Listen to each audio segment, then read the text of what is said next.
In late 2019, you probably noticed emails like this showing up in your inbox.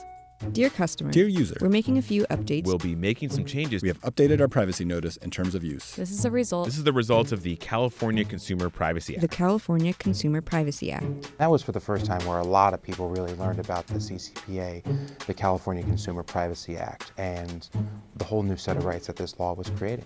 Dan Stoller covers privacy and data security for Bloomberg Law. He reported on the build-up to the California Consumer Privacy Act, the new law giving Californians control over their online data.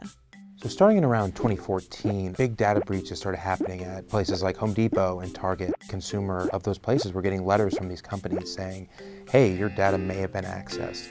In Europe, EU officials responded by adopting the General Data Protection Regulation, a sweeping set of data privacy laws protecting every citizen of the European Union. Similar efforts largely fizzled in the US until... Fast forward to the 2016 election, the Cambridge Analytica data scandal starts to come out, and you see where your data can be used. The fallout from Facebook's data privacy scandal continues to unfold. 87 million people now affected by the Cambridge Analytica data scandal here for Facebook. That angry users around the world are asking whether Facebook is protecting their data in any way. Lawmakers held hearings, brought Mark Zuckerberg before multiple committees to ask questions about, what are you doing with our data? Why aren't you being transparent with our data? How will you protect users' data? How long do you keep a user's data? What exactly are you doing with the data? As a Facebook user, are you willing to give me more control over my data? And that really started kicking off the newer conversation where we are now. After a multi-year effort, the CCPA officially became law on New Year's Day 2020. So what does it do? The CCPA is wide-ranging, but privacy advocates are most excited about three key planks. 1, it allows users to access and delete their data.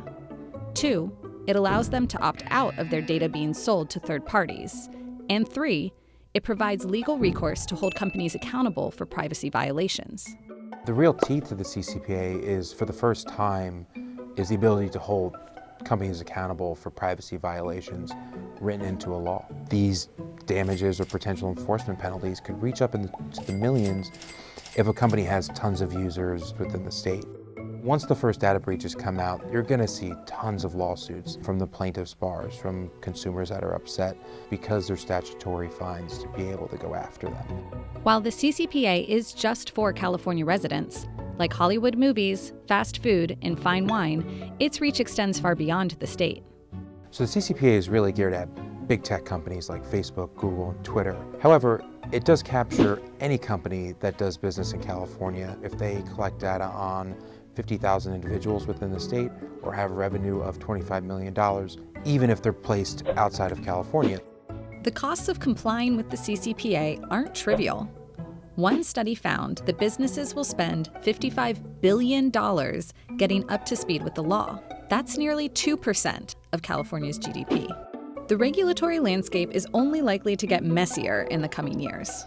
In addition to California, other states are weighing their own privacy bills, ranging from CCPA-like protections to reining in new technologies like facial recognition. Not to mention the regulatory rumblings coming from Capitol Hill. There's been a lot of talk and debate about a federal privacy law.